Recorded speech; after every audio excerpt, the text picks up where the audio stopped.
నేడు సుప్రీంకోర్టులో పోలవరం నల్లమల సాగర్పై విచారణ జరగనుంది. ధర్మాసనంలో బలమైన వాదనలు వినిపించాలని లీగల్ టీంకు మంత్రి నిమ్మల రామానాయుడు సూచనలు చేశారు.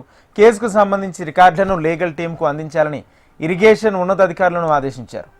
ఏటా వృధాగా 3000 టీఎంసీల వరద నీరు సముద్రంలో కలుస్తుందని, అందులో 200 టీఎంసీల నీటిని మాత్రమే తీసుకునేలా ప్రాజెక్టును ప్రతిపాదించమన్నారు. గోదావరి జల వివాదాల ట్రిబ్యునల్ అవార్డు ప్రకారం మిగిలిన నీటిని వినియోగించుకునే హక్కు ఏపీకి ఉందన్నారు. కేంద్రానికి ప్రాజెక్ట్ ఫ్రీ ఫీజిబిలిటీ రిపోర్ట్ సమర్పించామని మంత్రి నిమ్మల తెలిపాడు.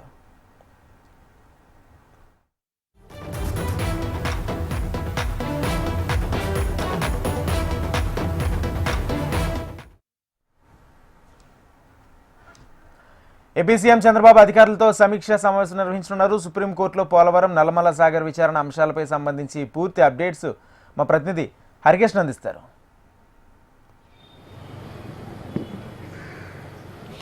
Thank you Rajendra. ఈరోజు రాష్ట్ర ముఖ్యమంత్రి చంద్రబాబు అధ్యక్షతన రాష్ట్ర సచివాలయంలో 5వ బ్లాక్లో అన్ని శాఖలకు సంబంధించినటువంటి అధికారులతో అయితే ముఖ్యమంత్రి సమీక్షా సమావేశాన్ని నిర్వహించబోతున్నటువంటి పరిస్థితి ఉంది. గత నెలలో మనం చూసాం, ముఖ్యంగా అన్ని జిల్లాలకు సంబంధించినటువంటి కలెక్టర్లతో పాటు ఐఏఎస్లు ఐపీఎస్లతో కూడా ఆయన సమీక్షా సమావేశాన్ని కూడా నిర్వహించి దిశ నిర్దేశం కూడా చేశారు. సో ఈ నేపథ్యంలోనే కొత్త సంవత్సరం ముఖ్యంగా బడ్జెట్ సెషన్స్ కూడా పెట్టవలసినటువంటి నేపథ్యంలో ఈ సమీక్షా సమావేశానికి కూడా ప్రాధాన్యత సంతరించుకుంది. 2026-27కు సంబంధించినటువంటి బడ్జెట్ సమావేశాలు కూడా ఫిబ్రవరి చివరి తేదీ లేదంటే మార్చి మొదటి వారంలో కూడా జరగబోతున్నటువంటి నేపథ్యంలో వాటికి సంబంధించి కూడా ఈరోజు చర్చకు వచ్చేటటువంటి అవకాశం ఉంది. ప్రధానంగా చర్చించేటటువంటి అవకాశం ఉంది. ముఖ్యంగా జిఎస్టిపి రాష్ట్ర వృద్ధి రేటుకు సంబంధించి ప్రస్తుతం ఉన్నటువంటి పరిస్థితి, దాన్ని ఆదాయ వనరులు ఏ రకంగా అంటే ఆదాయార్జన శాఖపై పూర్తి స్థాయిలో దృష్టి సారించి ముఖ్యంగా వృద్ధి రేటుని ఏ రకంగా పెంచాలా అన్న దానిపైన కూడా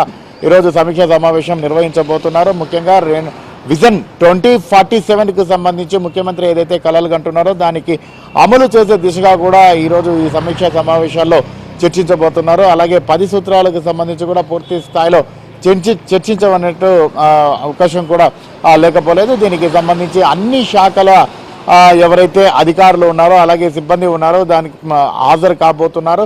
మరోవైపు జిల్లాలకు సంబంధించినటువంటి కలెక్టర్లందరూ కూడా వర్చువల్గా కూడా హాజరవుతున్నారు. మంత్రులందరూ కూడా హాజరు కావాలని చెప్పేసి కూడా ఇప్పటికే ఆదేశాలు జారీ చేశారు. ప్రధానంగా మనం చూసుకుంటే రాష్ట్ర వృద్ధి రేటుకు సంబంధించి పూర్తి స్థాయిలో ఇప్పటికే సమీక్షా సమావేశాన్ని అయితే నిర్వహించడం జరిగింది. ఆదాయార్జన శాఖలపైన కూడా పూర్తిగా దృష్టి సాధించి వాటిని మరింత మెరుగుపరిచే విధంగా పనులు చేయాలని అధికారులకు ఇప్పటికే ముఖ్యమంత్రి ఆదేశాలు అయితే జారీ చేశారు. వాటితో పాటు ఇటు ప్రజలకు కల్పించాల్సినటువంటి సౌకర్యాలు మౌలిక వసతులపైన కూడా పూర్తి స్థాయిలో సమీక్ష సమావేశాన్ని అయితే ఆయన నిర్వహించడం జరిగింది. గతంలో ఈరోజు కూడా వాటికి సంబంధించి ఏదైతే వాట్సాప్ గవర్నర్ ద్వారా ప్రజలకు అందించేటటువంటి సేవలు ఇమ్మీడియట్గా ఆలస్యం కాకుండా వారికి అధునాతన సాంకేతిక పరిజ్ఞానాన్ని ఉపయోగించుకొని ప్రస్తుత ప్రభుత్వం చేస్తున్నటువంటి దాన్ని మరింత మెరుగుగా పరిచి వారికి సేవలు అందించేందుకు కూడా ప్రయత్నాలు ప్రారంభించినటువంటి నేపథ్యంలో దానిపైన కూడా సమీక్షా సమావేశం ఈరోజు జరగబోతోంది. ముఖ్యంగా ప్రతి సోమవారం కూడా గ్రీవెన్స్కి సంబంధించి జరుగుతున్నటువంటి నేపథ్యంలో ప్రజలు తమ సమస్యలు తీర్చాలని ఇస్తున్నటువంటి అర్జీలు చాలా ప్రాంతాల్లో కూడా ఆలస్యం అవుతున్నాయి వాటి పరిష్కారంలో. సో దీనికి సంబంధించి పూర్తిగా కూడా ఏదైతే వాట్సాప్ గవర్నెన్స్ ద్వారా వారికి సేవలు అందించేటటువంటి ప్రయత్నం, వాటి సమస్యలకు పరిష్కారం అందించే ప్రయత్నం చేయాలని చెప్పేసి కూడా ఇప్పటికే చెప్పినటువంటి నేపథ్యంలో వాటికి సంబంధించి కూడా ఈరోజు సమీక్షా సమావేశంలో చర్చకు వచ్చేటటువంటి అవకాశం కూడా లేకపోలేదు. ఇక రెవెన్యూకు సంబంధించి కంప్లీట్గా కూటమి ప్రభుత్వం అధికారంలో ఉన్నప్పుడు గత ప్రభుత్వ హయాంలో గత ముఖ్యమంత్రి ఏదైతే జగన్మోహన్ రెడ్డి ఫోటోలతో పాస్బుక్లు ముద్రించి ఇచ్చారో సో వాటికి సంబంధించి రీప్లేస్మెంట్ చేసి కొత్త పాస్బుక్లు ఇచ్చేటటువంటి డిజిటల్ పాస్బుక్లు ఇచ్చేటటువంటి అంశాన్ని తాము అంటే అమలు చేస్తామని చెప్పేసి కూడా కూటమి ప్రభుత్వం రాకముందు ఎన్నికల హామీ ఇచ్చారు.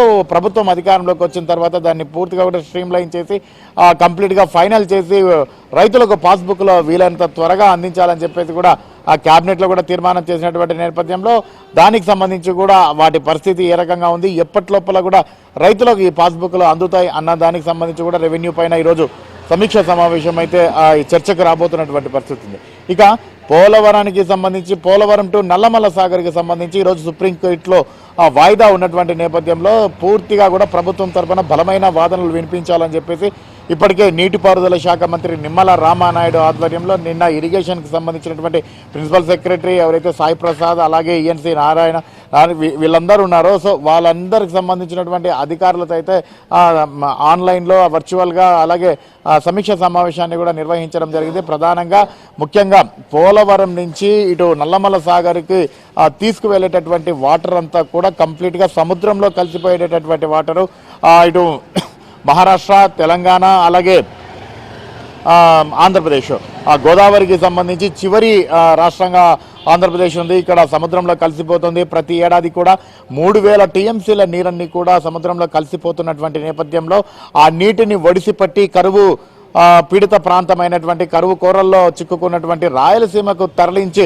అక్కడ ఆ ప్రాంతాన్ని సస్యశ్యామలం చేసేందుకు మొదటిగా పోలవరం బనకచెర్ల ప్రాజెక్ట్ అయితే తెరపైకి తేవడం జరిగింది. కానీ ఇది అనూహ్య పరిణామాల నేపథ్యంలో నేషనల్ గ్రీన్ ట్రిబ్యునల్ దీనికి అనుమతులు ఇవ్వకపోవడంతో ఆ ప్రాజెక్ట్ని తాత్కాలికంగా రద్దు చేసుకున్నారు. ముఖ్యంగా ఏదైతే డిపిఆర్ డీటెయిల్ ప్రాజెక్టు రిపోర్టుకు టెండర్లు ఆహ్వానించారో ఆ టెండర్లకు సంబంధించి కూడా ప్రభుత్వం పూర్తిగా రద్దు చేసింది.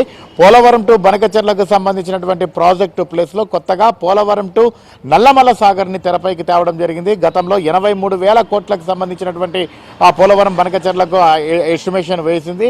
అలాగే దీనికి సంబంధించి ఏదైతే పోలవరం నల్లమల సాగర్కి సంబంధించి ఆ కాస్టును మరింతగా తగ్గించి డిపిఆర్లకు అనుమతులు ఇచ్చేందుకు ప్రయత్నాలు ప్రారంభిస్తున్నటువంటి నేపథ్యంలో దానిపైన సుప్రీంకోర్టులో ఆ కేసు వేసింది. దీనికి సంబంధించి స్పష్టమైనటువంటి నివేదికతో అలాగే ఆధారాలతో ఈరోజు వాదించాలని చెప్పేసి కూడా నీటిపారుదల శాఖ అధికారులకు అలాగే ఎవరైతే లీగల్ టీం ఉంటారో వారికి ఆదేశాలు ఇచ్చింది, సూచనలు ఇచ్చింది. ప్రధానంగా ప్రతి సంవత్సరం కూడా గోదావరి వాటర్ అంతా కూడా సముద్రంలో 3000 టీఎంసీల వరకు కూడా అంటే ఈ వరద జలాలు కలిసిపోతున్నటువంటి నేపథ్యంలో అందులో కేవలం 200 టీఎంసీల నీటిని మాత్రమే వాడుకునే విధంగా రాయలసీమకు తరలించే విధంగా ఏదైతే మళ్లించబోతున్నారో ఈ ప్రాజెక్టు రూపొందించబోతున్నారో దీనికి సంబంధించి గత 5 నుంచి 10 సంవత్సరాల నిడివిలో ఏవైతే వాటర్ అంతా కూడా సముద్రంలో కలిసిపోయినటువంటి ఆ లెక్కలన్నిటినీ కూడా ఈరోజు సుప్రీంకోర్టు ముందర ఉంచేటటువంటి ప్రయత్నం అయితే ఇటు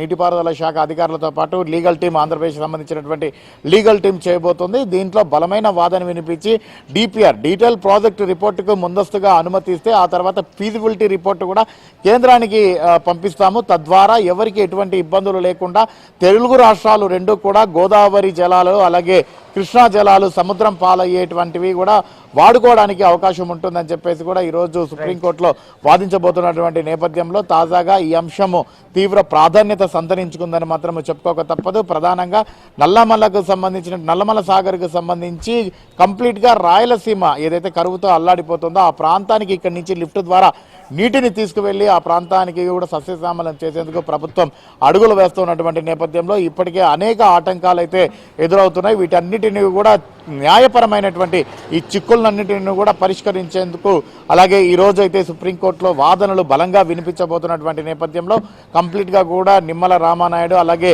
నీటిపారుదల శాఖ ఉన్నత అధికారులు కూడా దీనిపైన చర్చించడం జరిగింది. బహుశా ఈ రోజు ఏదైతే ముఖ్యమంత్రికి సంబంధించినటువంటి అధికారులతో సమీక్ష సమావేశం నిర్వహిస్తున్నారో ఇందులో కూడా చర్చకు వచ్చేటటువంటి అవకాశం కూడా లేకపోలేదు. మొత్తానికి కలెక్టర్లందరూ కూడా వర్చువల్గా ఈ సమావేశానికి హాజరవుతారు. ముఖ్యంగా ప్రధానమైనటువంటి నిర్ణయాలు అయితే ఈరోజు తీసుకోబోతున్నటువంటి పరిస్థితి ఉంది. ఈరోజు సాయంత్రం నుంచి కూడా ముఖ్యమంత్రి తన సొంత ఊరు అయినటువంటి నారావారిపల్లె చిత్తూరు జిల్లాకు వెళ్ళనున్నారు. సంక్రాంతి సంబరాలన్నీ కూడా తన కుటుంబ సభ్యులతో కలిపి సొంత ఊర్లో అయితే నిర్వహించుకోబోతున్నటువంటి పరిస్థితి అయితే ఉంది. Rajendra. Right, thank you Harikrishna.